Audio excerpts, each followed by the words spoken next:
Football মাঠে মেসির প্রতিটি সাফল্যের পেছনে ছিলেন একজন নীরব সঙ্গী, তার বাবা হোর্হে মেসি।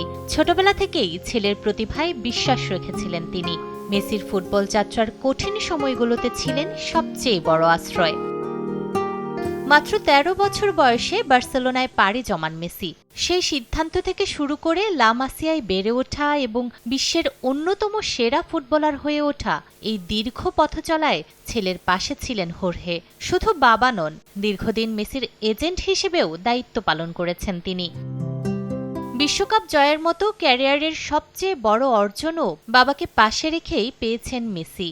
তবে শেষ কয়েক বছরে হোর্হের অসুস্থতা ছিল তার ব্যক্তিগত জীবনের বড় দুশ্চিন্তা। ২০২৬ বিশ্বকাপেও বাবার শারীরিক অবস্থার খবর রাখছিলেন নিয়মিত।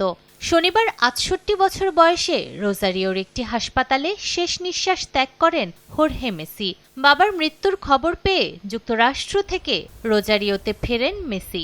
পরিবারের সদস্যদের উপস্থিতিতে ব্যক্তিগত পরিসরে রবিবার সম্পন্ন হয় শেষকৃত্য।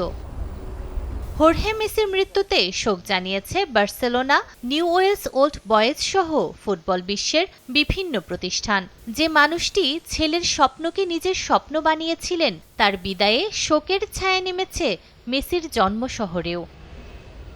একদিন যে বাবা ছোট্ট লিওনেলকে নিয়ে দেখেছিলেন ফুটবলের বড় স্বপ্ন, সেই স্বপ্নই একসময় পৌঁছেছে বিশ্বজয়ের মঞ্চে। আজ সেই বাবা নেই। বিশ্বের কাছে তিনি লিওনেল মেসি, কিন্তু বাবার কাছে ছিলেন শুধু তার ছেলে। আর সেই পরিচয়েই এবার বাবাকে শেষ বিদায় জানালেন ফুটবলের মহাতারকা। নূরে জান্নাত, সময় সংবাদ।